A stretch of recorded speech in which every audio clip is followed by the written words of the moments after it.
बंगाल में जय श्री राम नहीं बोलना जाएगा तो कहाँ पाकिस्तान में बोलना जाएगा। सरस्वती का बंगाल में सैकड़ों साल से पूजा होता है, घर घर में होता है, मंदिर में होता है, क्लब में होता है, हर स्कूल में होता है। कई स्कूलों में सरस्वती पूजा बंद हो गया है इनके चलते।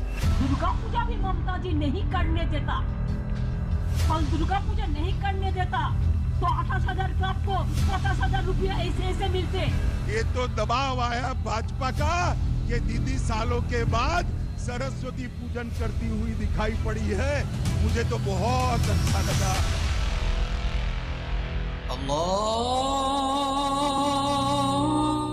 हिंदू मुस्लिम सिख ईसाई आपस में रहना भाई भाई, हुगली ते किंतु सब आछे। साचार कमेटी रिपोर्ट 2006 में जो निकला हुआ था, उसके हिसाब से ममता बनर्जी ने बोले थे जो वो काम हम पूरा करेंगे, मगर अभी तक पूरा नहीं हुआ। राम किसको पूजा किया था? दुर्गा पूजा किया था। हम दुर्गा पूजा करते हैं। I am also Hindu. I will not take certificate from BJP that I am Hindu ए और हम हिंदू बी। एक सरकार कभी उत्तर प्रदेश में थी जो अयोध्या में राम भक्तों पर गोली चलाती थी, उस सरकार का हम सबने देखा है क्या हो गया है। वो तो कभी हिंदू एरिया में भी हिंदू से हिंदू को डिवाइड कर देते हैं। बंगाली का सब बंगाली को भी लड़ाता है।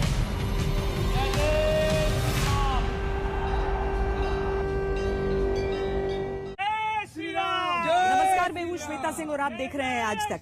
पश्चिम बंगाल की चुनावी सियासत इस बार बिल्कुल अलग नजर आ रही है। हाँ, यहाँ पर सांप्रदायिकता आपको एक हिसाब से नजर आती थी, लेकिन इस बार उसके दोनों धड़े एक हिसाब से मुखर नजर आ रहे हैं। और इन सारी चीजों के बीच आखिर विजय किसकी होगी? चुनावी सियासत से परे और चुनावी सियासत के मध्य में आज पश्चिम बंगाल विभाजन की किन लकीरों पर दिख रहा है और उस पर किस तरह की सियासत हो रही है, आज श्वेत पत्र इसी पर। पश्चिम बंगाल में जो आबादी है उसमें मुस्लिम जो पॉपुलेशन है वो लगभग 30% है।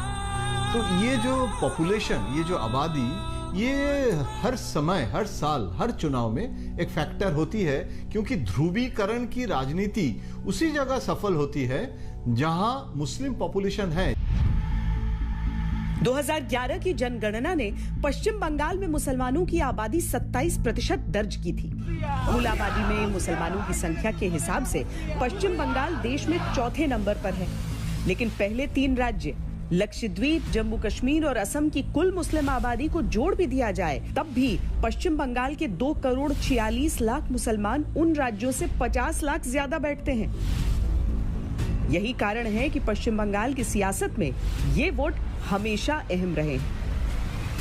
बांग्लाल से कोनो जाति से नहीं होता है, ये हिंदी मुस्लिम सब एक भाव से वोट देता है, कोनो ये जाति से वोट नहीं होता है। जय जय श्री राम, जय जय श्री राम। बंगाल में बीजेपी की एंट्री के बाद से हिंदू वोटों की एकजुटता वर्सेस मुस्लिम वोट बैंक के एक मुश्त मतों का मुकाबला शुरू हुआ है।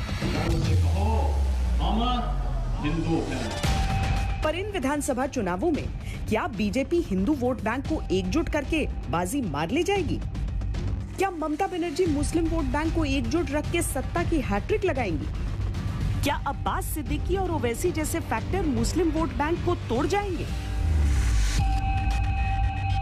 इन विमर्शों की जमीन पर 2 पाले में खड़ा है पश्चिम बंगाल का चुनाव। बंगाल ममता की आस लेके जी रहा था, लेकिन 10 साल उसे निर्ममता मिली। The same TMC party, they are still seeking the patronage of the same Furfura Sharif led by another Pir Baba. সম্প্রদায়ের মানুষকে নিয়ে এমনকি ধর্ম তীর্থস্থানগুলো যদি দেখেন, দক্ষিণেশ্বরের স্কাই ওয়াক আমরা তৈরি করেছি, বেলুন মঠ সুন্দর করে আমরা অনেকটাই সাজিয়েছি, আমরা গঙ্গার ঘাটগুলো কালীঘাট স্কাই ওয়াক হচ্ছে। एक तरफ टीएमसी है जिसने 2006 के विधानसभा चुनावों से ही मुस्लिम वोटों को साथ लेकर पश्चिम बंगाल की राजनीति का रुख बदलना शुरू कर दिया था। दूसरी तरफ बीजेपी है जिसने हिंदुत्व के रथ पर सवार होकर 2014 के बाद से पश्चिम बंगाल में अपनी जमीन बनाना शुरू कर दिया था। तीसरे कोण पर लेफ्ट कांग्रेस गठबंधन है जिसे थोड़ा हिंदुत्व और ज्यादा सा मुस्लिम वोट चाहिए ताकि वो आईएसएफ के साथ मिलकर अपने खोए वोट बैंक का कुछ हिस्सा फिर से पा सके। स्टेट में लेफ्ट का किरदार बदल गया। हाँ। जो धर्मनिरपेक्ष और जाति निरपेक्ष हुआ करता था, धर्म निरपेक्ष नहीं थे लेफ्ट जी। वो एक उनका एक दिखावा था। देखिए, मैं बैंडल में रहता था, मैं आपको कल लेके चलता हूँ। आप चलिए गंगा के किनारे वहाँ पे आप देखिए, वहाँ पे बाद में भी जो शरणार्थी आए थे उसमें एक बहुत बड़ा हिस्सा मुस्लिम थे। और उस वक्त निर्वाचन कमीशन ने राशन कार्ड को मान्यता दी थी कि वो that can be your voting card.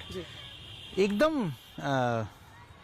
White wash था किस तरीके से उनको राशन कार्ड दिए गए। तो लेफ्ट का एक मुखौटा था कि वो धर्म निरपेक्ष बताते थे, एक्चुअल है नहीं। अगर होते तो आज बताइए ये अब्बास भाई कहाँ से आ गए लेफ्ट के साथ, आप बताइए। और कांग्रेस के साथ भी बिल्कुल, कांग्रेस जो है केरला में इतनी बड़ी लड़ाई लड़ रहे हैं उनके साथ, उनके खिलाफ, और यहाँ पे दोस्त बन गए। तो ये तो अलायंस ऑफ अपॉर्चुनिज्म है। बंगाल में आज जय श्री राम के नारे लगाने को भी प्रतिबंधित करने का कार्य किया जाता है और हमले करवाए जाते हैं। जिस प्रकार से अपीसमेंट की पॉलिटिक्स, तुष्टीकरण की पॉलिटिक्स चल रही है, इससे बंगाल की ये महान परंपरा आहत हुई है। हिंदू जानती हैं, मुसलमान जानता है कि ये सरकार किसी तरह सबके लिए काम किया। तो जोट कर रहे इंसान के लिए, पिछड़ा हुआ आदमी के लिए, चाकरी नौकरी के लिए, संविधान को बचाने के लिए, गणतंत्र के लिए, जॉब के लिए, कॉल कारखाना जो नौकरी है वो सब बनाने के लिए तो हम लोग जोट कर रहे हैं। कहते हैं इश्क और जंग में सब जायज है, लेकिन चुनावों के समय सियासत में भी सब कुछ जायज हो जाता है। जो लेफ्ट पार्टियां अपने आप को धर्मनिरपेक्ष, जाति से ऊपर मानती हैं, वो लेफ्ट पार्टियां भी जब मजहब का सहारा लेने लगे तो समझ में आ जाता है कि चुनाव का वक्त होगा। बंगाल के चुनावों में आज यही दिख रहा है कि सिर्फ जीत के लिए साम दाम दंड भेद सब मंजूर।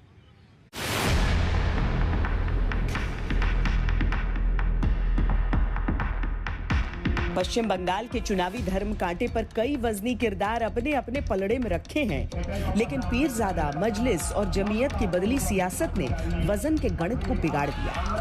पहले मुसलमान एक मुश्त जहां जाते थे वहां जीत की शहनाइयां बज जाती थी। इस बार सुर अलग अलग है। मगर इस बंगाल में बीजेपी आ नहीं सकते अगर ममता ने उसको हेल्प नहीं करते। इसीलिए हमने सोचा 2021 को बीजेपी में अगर रुकना है तो पहले ममता को हटाना होगा, तब बीजेपी ऐसे रुक जाएगा। वो तो 2 दिन का बच्चा है, वो तो अभी दुकान खुला है, दुकान में क्या माल है अभी वो माल देखा नहीं, कैसे उसके पास जाएगा। माइनॉरिटी में, खास तौर से यूथ में एक चर्निंग है, एक डिजायर है कि हमारा पॉलिटिकल रेलेवेंस हो, हमारी पॉलिटिकल लीडरशिप बने, जो हमारे डेमोक्रेसी के लिए बहुत अच्छा है।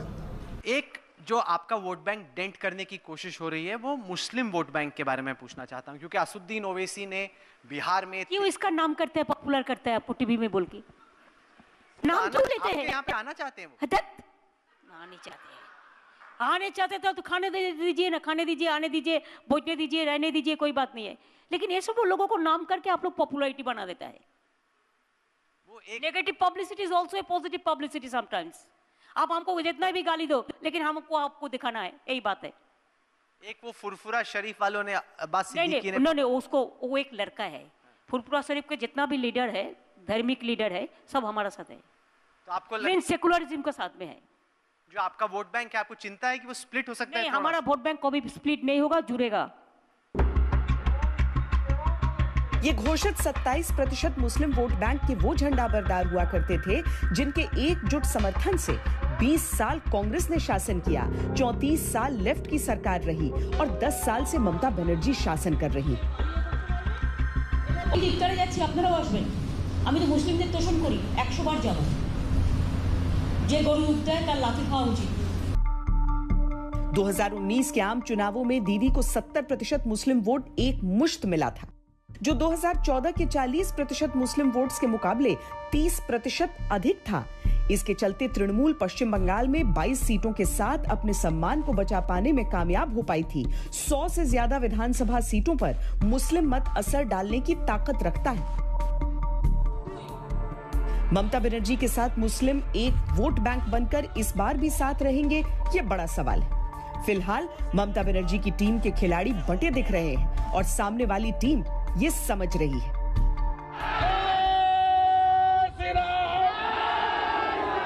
कृष्णो कृष्णो हरे हरे। अरे दीदी का पास तो 62,000 का ऊपर डिपेंड करते हुए खड़ा होने का बात बोला। मेरा पास तो 2,13,000 है जो जय श्री राम बोलता है। शुवेंदु अधिकारी कभी टीएमसी की आंख का तारा थे। जब नंदीग्राम में खड़े होकर वो 62,000 मुस्लिम वोट्स और 2,13,000 हिंदू वोट्स की बात छेड़ते हैं तो पश्चिम बंगाल के चुनाव का मिजाज भी पूरी तरह खुलकर सामने आ जाता है। तो मुस्लिम कैंडिडेट मुस्लिम वोट लाते हैं, लेकिन मुस्लिम कैंडिडेट के कारण हिंदू मेजॉरिटी वोट जो है उसके ऊपर क्या असर पड़ेगा वो भी देखना है। और इसीलिए आपको दोनों तरफ से एक रिस्क फैक्टर रहता है। अगर भाजपा के लिए मुस्लिम वोट नहीं मिलेगा और हिंदू वोट को कंसोलिडेट करना है, इसीलिए भाजपा का जो एग्रेसिव अप्रोच है वो बहुत सिंपल होता है। लेकिन ममता के लिए हिंदू वोट भी चाहिए, मुस्लिम वोट भी चाहिए। तो ये जो मॉडरेट अप्रोच है, चुनाव के समय अगर ज्यादा ध्रुवीकरण हो जाते हैं तो बीजेपी का फायदा होता है। और इसीलिए ममता कोशिश कर रहे हैं कि किसी हालत में ध्रुवीकरण ना हो जाए, और इसके लिए वो दोनों को वोट मिलने का कोशिश कर रहे हैं, जो कठिन है क्योंकि पहले भाजपा नहीं था पश्चिम बंगाल में। पश्चिम बंगाल के पहले विधानसभा चुनाव में श्यामा प्रसाद मुखर्जी के नेतृत्व में आज की बीजेपी, तब की जनसंघ ने हिंदू महासभा के साथ मिलकर 13 विधानसभा सीटें जीती थी। इसके बाद बीजेपी पश्चिम बंगाल की बातों से भी गायब हो गई। अब करीब 68 साल बाद बीजेपी को बंगाल में कमल खिलने की उम्मीदें जगी हैं। इन उम्मीदों की एक बड़ी वजह ममता सरकार पर मुस्लिम तुष्टीकरण के उनकी तरफ से लगाए जा रहे आरोप हैं। ऐसा बंगाल जहां विकास सभी का होगा, तुष्टीकरण किसी का नहीं होगा। ऐसा बंगाल जो टोलाबाजी से मुक्त होगा। और ये जय श्री राम का नारा जो आक्रोश के साथ सुनाई पड़ता है, वो आक्रोश ममता बनर्जी की सरकार की तुष्टीकरण की, अपीसमेंट की, वोट बैंक की राजनीति की जो इंतहा हो गई, एक लिमिट आ गई है, इसके खिलाफ। और ये नारा परिवर्तन का नारा है, मेरी बात याद रखकर। बंगाल ने आदि शक्ति मां भगवती दुर्गा के अनुष्ठान का श्री गणेश करके पूरे देश के अंदर शक्ति का एक नया संचार किया था। आज उस बंगाल के अंदर दुर्गा पूजा पे प्रतिबंध लगाया जाता है। ईद में जबरदस्ती गौहत्याएं प्रारंभ कराई जाती हैं बंगाल के अंदर, क्योंकि तुष्टीकरण की राजनीति है। न वह गौ तस्करी को यहाँ की सरकार रोक पा रही है।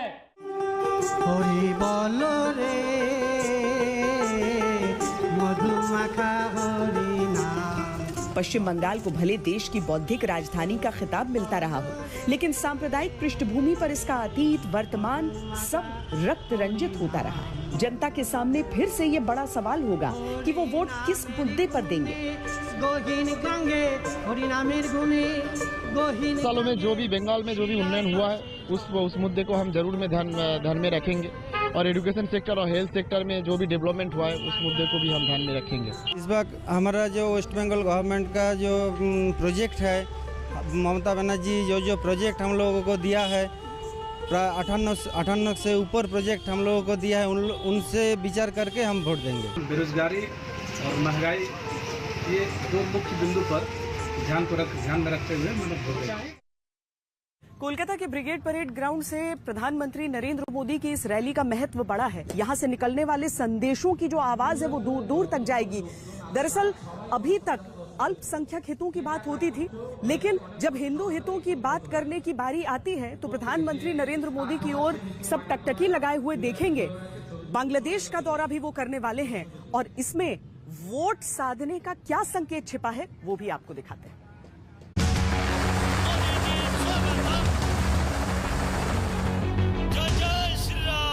बीजेपी बंगाल जीतकर यहां अपने कभी न जीत पाने के रिकॉर्ड को तोड़ना चाहती है। यही बात है कि प्रधानमंत्री मोदी भी यहां रैलियों के जरिए ही सही अपना पुराना रिकॉर्ड तोड़ने को तैयार दिख रहे हैं। 7 मार्च को पीएम मोदी की पहली रैली ब्रिगेड ग्राउंड में होगी। इसके बाद 23 जिलों में 20 रैलियों की तैयारी। कुछ सालों में पीएम मोदी की विधानसभा चुनाव प्रचार रैलियों को देखें तो बीजेपी के लिए मिशन बंगाल की अहमियत समझ में आ जाती है। 2020 में बिहार में 12 रैलियां, दिल्ली में 2 रैलियां, 2019 में महाराष्ट्र में 9, झारखंड में 9, हरियाणा में 8, 2018 में मध्य प्रदेश में 10, राजस्थान में 12 और छत्तीसगढ़ में 4 रैलियां। इसके अलावा जेपी नड्डा और अमित शाह कम से कम 30 रैलियां पश्चिम बंगाल में करेंगे। मार्च महीने के आखिर में प्रधानमंत्री मोदी बांग्लादेश की यात्रा पर जाएंगे और यहां वो मतुआ समाज के संस्थापक और धर्मगुरु हरिचंद्र ठाकुर की जन्मस्थली पर भी जाएंगे। हरिचंद्र ठाकुर की जन्मस्थली को मतुआ समाज तीर्थ का दर्जा देता है क्योंकि वो अपने इन उद्धारक को भगवान विष्णु का अवतार मानता है। मतुआ समाज के इस तीर्थ पर जाने वाले मोदी देश के पहले प्रधानमंत्री होंगे। प्रधानमंत्री मोदी के मतुआ तीर्थ पर जाने का अर्थ भी समझना जरूरी है। पश्चिम बंगाल में इस समाज के लोग करीब 70 विधानसभा सीटों पर निर्णायक असर रखते हैं। बंगाल में मतुआ समुदाय की आबादी 1 करोड़ 80 लाख के करीब है। बंगाल की जनसंख्या में इनकी भागीदारी 17% के आसपास है। राज्य की 42 लोकसभा सीटों में 10 सीटें आरक्षित हैं। मतुआ समुदाय का सीधा असर 5 लोकसभा सीटों पर निर्णायक है। बंगाल के कृष्णानगर, रानाघाट, मालदा उत्तरी, मालदा दक्षिणी, बर्धमान पूर्वी, बर्धमान पश्चिमी, सिलीगुड़ी, कूचबिहार, रायगंज और जयनगर, इन सभी सीटों पर मतुआ समुदाय के वोटरों की संख्या औसतन 35 से 40% मानी जाती है। एक अनुमान के अनुसार अकेले नॉर्थ बंगाल के 23% वोटर मतुआ समुदाय से आते हैं। ये वो लाखों हिंदू दलित हैं जो पहचान के लिए आज भी संघर्षरत हैं और बीजेपी इन्हें नागरिकता का आश्वासन दे चुकी है। यहाँ पे रैली अमित शाह की हुई थी। चुनाव में क्या क्या आप लोगों को वादा कर? अमित शाह बोला इधर से जो नागरिक जो दावी किया ना नागरिक तो नागरिक देगा। तो विश्वास हो रहा है आपको? अच्छा लग रहा है? वो हम तो विश्वास होता है जो वो देता है, वो जो बात करता है वो देगा, वो कभी झूठ नहीं बोलता है। महापुरुषों, धार्मिक पहचानों और रीति रिवाजों की परंपराओं को धारण करके बीजेपी आगे बढ़ी। लगभग 70% हिंदुओं को बांग्ला अस्मिता के साथ साथ हिंदू गौरव से जोड़कर चलती बीजेपी को समर्थन की बड़ी उम्मीद है। मगर 200 से ज्यादा सीटों के साथ भारतीय जनता पार्टी पूर्ण बहुमत की सरकार यहां पर बनाने जा रही है, ये निश्चित है। तो चाहे टीएमसी हो या फिर लेफ्ट कांग्रेस का गठबंधन हो, उन सबको ये टेंशन है कि कहीं मुस्लिम वोट बंट न जाए। लेकिन भारतीय जनता पार्टी की रणनीति जो है वो साफ है। रणनीति ये है कि मुस्लिम तुष्टीकरण के आरोप लगाए जाएं और हिंदू वोटों को एकजुट किया जाए। इसके लिए जो मुद्दे मंच से उठ रहे हैं उनमें कुछ चीजों को आप बार बार सुनेंगे, चाहे नागरिकता का मसला हो या फिर लव जिहाद की बातें हो। योगी आदित्यनाथ एक ब्रांड एम्बेसडर के तौर पर जब मंच पर आए तो हिंदू हितों को साधने की पूरी कोशिश साफ साफ नजर आई।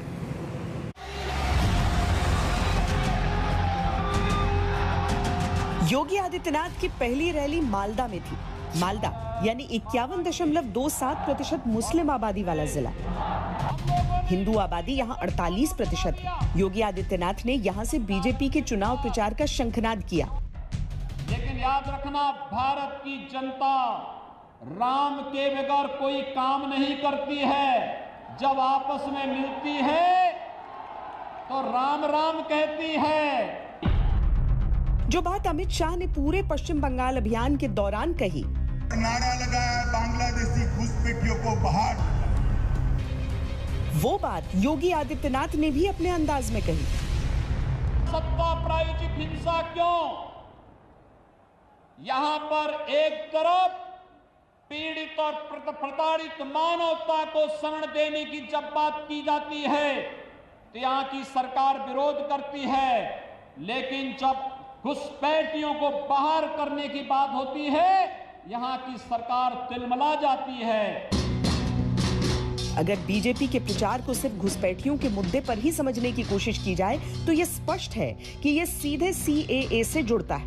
और सीएए पश्चिम बंगाल में मतुआ समाज की नागरिकता के अलावा अवैध रोहिंग्या के चलते स्थानीय लोगों को आने वाली दिक्कतों से भी जुड़ता है और आदिवासी क्षेत्रों में स्थानीय नागरिकों को पहचान और अधिक अधिकारों से भी जुड़ता है। ममता बनर्जी के लिए सीएए का मुद्दा गले की फांस बन चुका है। वो समर्थन करती हैं तो पहले से बढ़ता दिख रहा मुस्लिम वोट छिटकने का डर बढ़ जाता है। अगर विरोध करती हैं तो स्थानीय नागरिकों का एक बड़ा हिस्सा इसे तुष्टीकरण की नीति के हिसाब से देखता है। ममता के लिए अगर बीजेपी पश्चिम बंगाल में ये इसको इशू कर सकते थे या करे, तो ममता के लिए दिक्कत ये है कि ये सिर्फ मुस्लिम वोट के लिए ममता करेंगे तो मेजॉरिटी का जो हिंदू वोट है उसके लिए वो दिक्कत होता।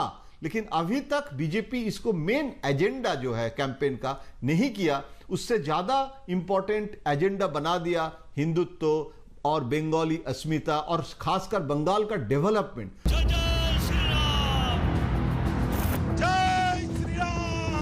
जब मुस्लिम वोट बैंक को साधने की कोशिश में जय श्री राम का नारा विवादों में घिरता है, तब चुनावी जमीन खुद ब खुद धर्म मजहब की राजनीति का अखाड़ा बन जाती है। वोटिंग करीब है तो ममता भी इसे खूब समझ रही हैं। मुस्लिम वोटों की रस्साकशी उनके मन की उलझन है, लेकिन नंदीग्राम से अपना नामांकन शिवरात्रि के दिन करके वो हिंदुओं को भी एक संदेश देना चाहती है।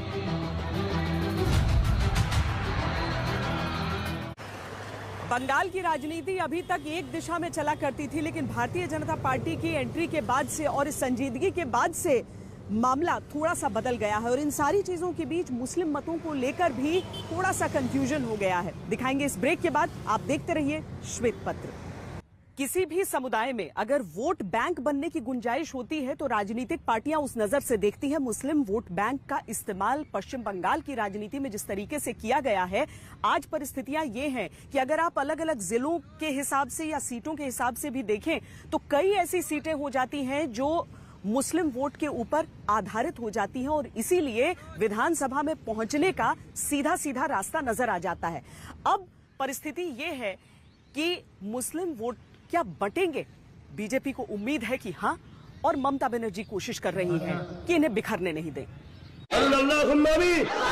ভারতবর্ষে এমন কঠিন একটা ভাইরাস দিক, এই ভারতবর্ষের জন্য 10, 20, 50 কোটি লোক মরে যায়। বলুন আল্লাহুম্মা আমিন।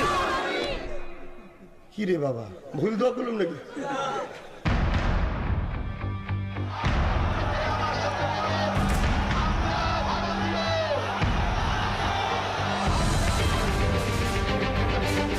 नाम अब्बास सिद्दीकी, संस्थापक इंडियन सेक्युलर फ्रंट। पश्चिम बंगाल की सेक्युलर राजनीति में कांग्रेस और लेफ्ट के नए पोस्टर बॉय फुरफुरा शरीफ के पीरजादा जब से राजनीति में उतरे हैं, मुस्लिम सियासत खंड खंड दिखने लगी है। वो भी बटा हुआ है, ये भी बटा हुआ, बटा का ही तो क्वेश्चन हम लोग सुन रहे हैं। राजनीतिक में क्या, किस हिसाब से क्या वोट लिया जाता है, बस कोई भी ये बात है कि कोई भी पार्टी हो, यहाँ पे बेरोजगारी को लेकर किसी पार्टी का कोई मुद्दा नहीं है, जो है सब अपना अपना राय है।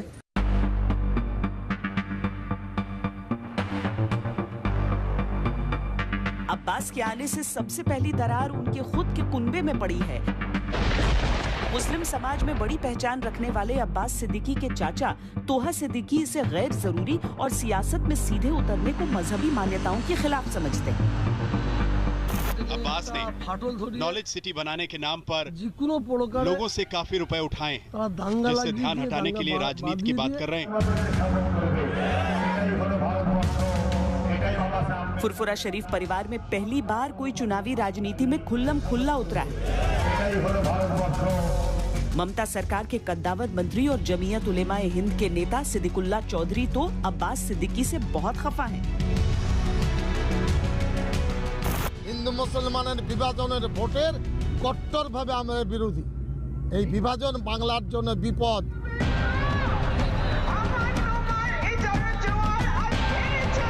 कुछ दिन पहले पश्चिम बंगाल में चुनाव लड़ने की घोषणा कर गए असदुद्दीन ओवैसी इस बात से खफा हैं कि हाथ उन्होंने पहले आगे बढ़ाया था, लेकिन अब्बास सिद्दीकी लेफ्ट कांग्रेस के साथ चले गए।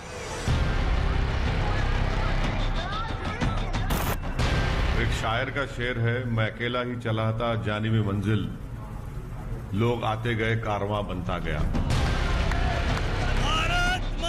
बीजेपी सेक्युलरिज्म के चेहरे के साथ आए अब्बास सिद्दीकी के पुराने वीडियो जारी करके अपनी नाराजगी अलग से जाहिर कर रही है।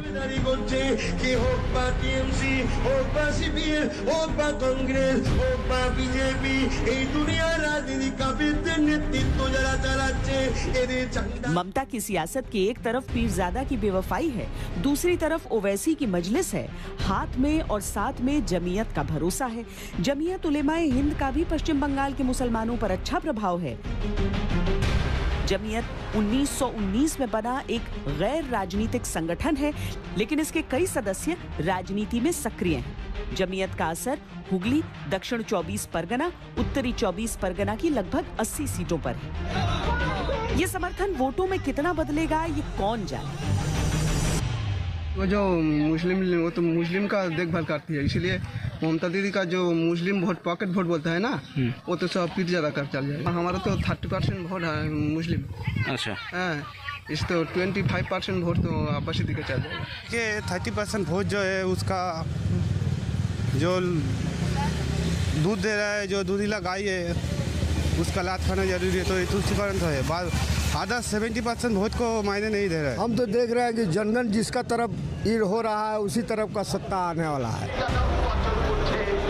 कांग्रेस तो अब्बास सिद्दीकी के साथ गठबंधन को लेकर ऐसी उलझी है कि बात आपसी नियत को भी कटघरे में खड़ा करने की आ गई है।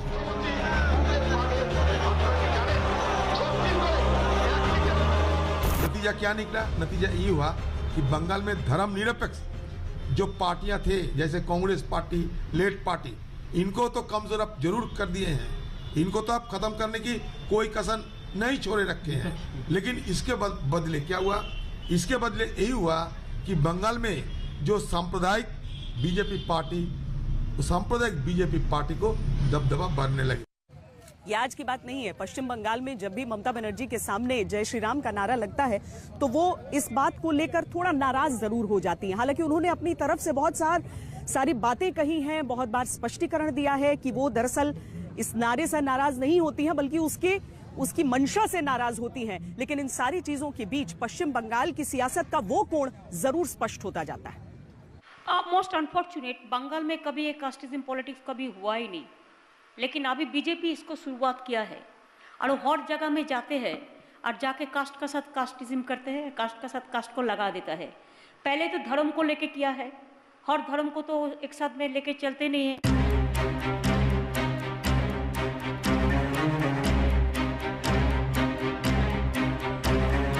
ममता बनर्जी को पश्चिम बंगाल में मुसलमानों के समर्थन का पूरा भरोसा है, तो उसके पीछे कई वजहें हैं। इसीलिए 2011 में सरकार बनते ही ममता बनर्जी ने पश्चिम बंगाल की 56,000 मस्जिदों के इमामों को 2,500 रुपए प्रति माह भत्ता देना शुरू कर दिया था। इसके अलावा अजान देने वाले मुअज्जिनों को भी 1,000 रुपए प्रति माह का भत्ता तय कर दिया। हालांकि इसको लेकर वो इन चुनावों में सबसे ज्यादा मुस्लिम संगठनों के ही निशाने पर है। हम भी नहीं चाह रहे किसी सरकार ऐसी आई इमाम को भाता देके उसको लेके चुनाव का कोई मुद्दा बने, ये भी हम नहीं चाह रहे।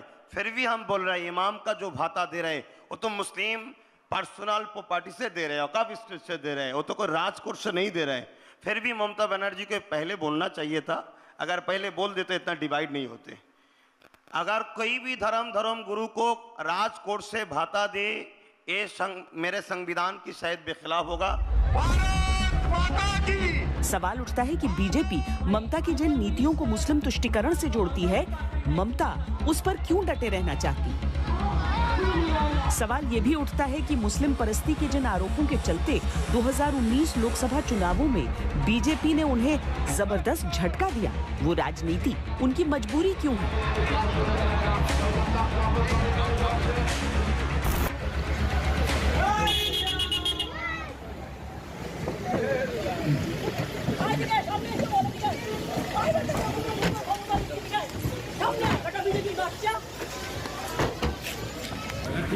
বেঁচে আছো আমাদের জন্য, কালকে গুটিয়ে দেবো, 1 সেকেন্ডে বেরিয়ে যাবে। কোন দানা কোন মস্তা নিচ্ছে এখানে দেখবো।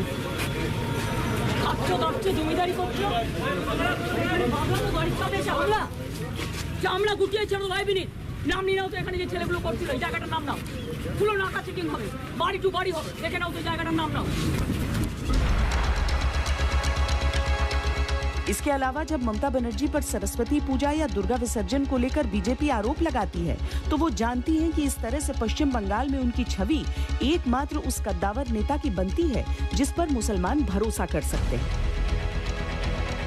जनता जान गया है। रामनवमी मिছিল रोकना, दुर्गा पूजा विसर्जन के लिए कोर्ट में जाना, सरस्वती पूजा के लिए परमिशन लेना, सबको पता है ये ममता बनर्जी तुष्टीकरण का राजनीति करते हैं। जय जय श्री राम, जय जय। जब प्रधानमंत्री मोदी को गुस्से में ललकारती हैं, तो वो जानती हैं कि उनके गुस्से का करंट कितनी विधानसभा सीटों तक जाएगा। हर रोज खाली गुंडागर्दी करते हैं, हर रोज खाली दंगा फसाद करते हैं, हर रोज खाली लूट लेते हैं और सबको इनकम टैक्स का डर दिखाता है, सीबीआई का डर दिखाता है, सुबह से रात तक यही एजेंसी को देके करता है। ममता ये भी जानती हैं कि रामनवमी जुलूस को लेकर कही गई उनकी बात का उनके तयशुदा वोट बैंक तक क्या संदेश जाएगा। आज क्या आपको জেলায় আবার রামনবমী মিছিলের নামে ভণ্ডামি নেই তো? রাম কোনোদিন বলে গেছিল পিস্তল হাতে মিছিল করতে? 2017 में कोलकाता हाईकोर्ट ने मुहर्रम के चलते दुर्गा विसर्जन पर रोक के फैसले की कड़ी शब्दों में आलोचना की थी। तब कोर्ट ने कहा था, आखिर दोनों तबके के लोग एक साथ अपना त्योहार क्यों नहीं मना सकते? जब राज्य में दोनों समुदाय शांति के साथ रहना चाहते हैं तो आप अपनी तरफ से भेदभाव वाले कदम क्यों उठा रहे हैं? बंगाल के अंदर दुर्गा पूजा होनी चाहिए या नहीं होनी चाहिए? जरा जोर से बोलो, होनी चाहिए या नहीं होनी चाहिए? दुर्गा पूजा के लिए कोर्ट में से परमिशन लेनी पड़ती है। सरस्वती पूजा बंद करा दी थी, ये तो दबाव आया भाजपा का कि दीदी सालों के बाद सरस्वती पूजन करती हुई दिखाई पड़ी है। मुझे तो बहुत अच्छा लगा, दीदी सरस्वती पूजन कर रही है। दरअसल पश्चिम बंगाल में लड़ाई वोट या वोट बैंक से ज्यादा हमेशा वर्चस्व स्थापित करने की रहती है। कांग्रेस से लेफ्ट और लेफ्ट से तृणमूल तक ये सिलसिला जारी रहा। मुस्लिम वोट सरकार बनाने या बिगाड़ने में सक्षम है, लिहाजा जो उनके दिल में वही बंगाल की गद्दी का शासक बनता है, ममता ये खूब जानती हैं। इसका सबसे बड़ा उदाहरण है कि जब वो सत्ता के लिए संघर्षरत थी, तब घुसपैठियों का मुद्दा उनके लिए बहुत बड़ा था, लेकिन जब वो सत्ता में है तो CAA और NRC की कट्टर विरोधी है।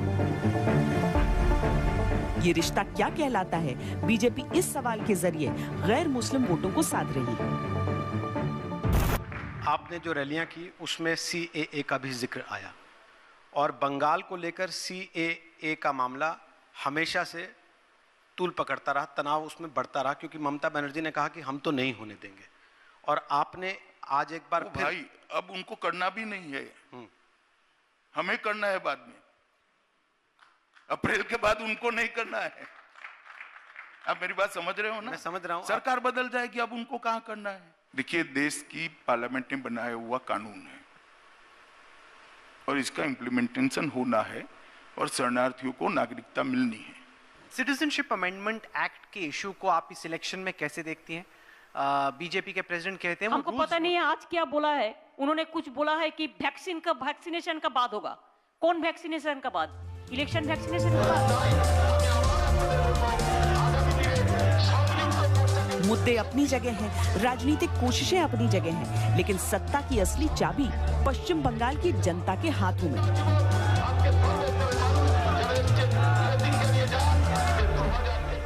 मौलवियों लोग को इतना ज़्यादा या फिर मुसलमान को इतना ज़्यादा जो है प्रायोरिटी वगैरह जो है दिया जा रहा है। हम तो देख रहे हैं कि जनगण जिसका तरफ ईर हो रहा है उसी तरफ का सत्ता आने वाला है।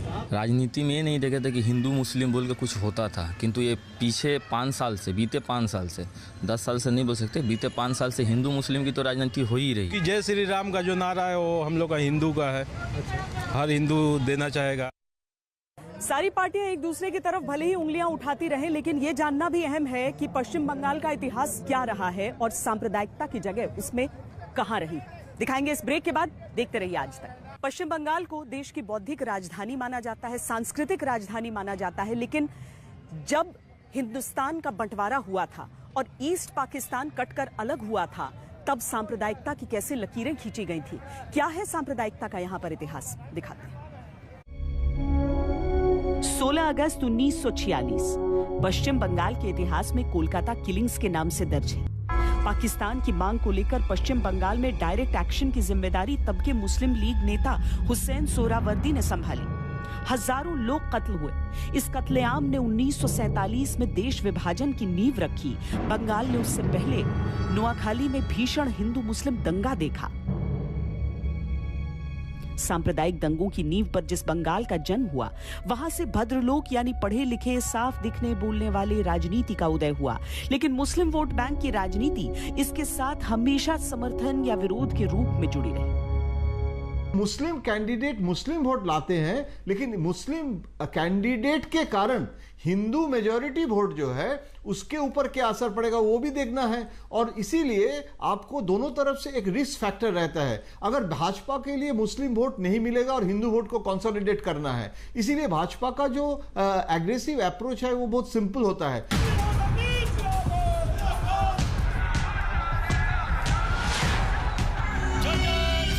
हालिया घटनाओं पर ध्यान देने से ये बात और स्पष्ट हो जाती। 25 मार्च 2018 को रामनवमी जुलूस को लेकर दंगा भड़का तो कई दिन पश्चिम बंगाल आग में जलता रहा।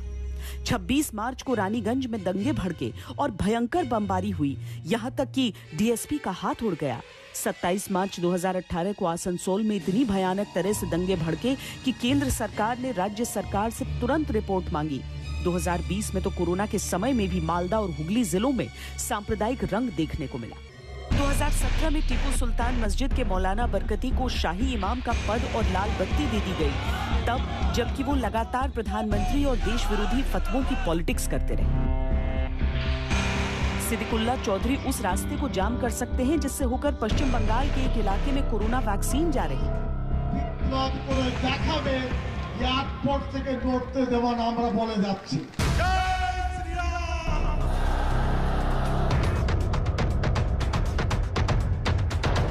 पश्चिम बंगाल में बीजेपी के उभार के साथ दक्षिणपंथी विचारधारा को पैर पसारने का अवसर मिला।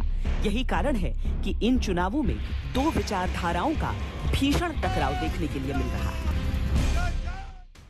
पश्चिम बंगाल के चुनावों पर यह थी हमारी खास पेशकश। श्वेत पत्र में आज के लिए इतना ही। देश और दुनिया की बाकी खबरों के लिए देखते रहिए आज तक। नमस्कार, मैं हूं अंजना ओम कश्यप। हमें उम्मीद है ये वीडियो आपको पसंद आया होगा। लेटेस्ट खबरों के लिए यूं ही देखते रहिए आज तक, और इस वीडियो के पसंद आने पर लाइक, शेयर एंड सब्सक्राइब करना ना भूलें।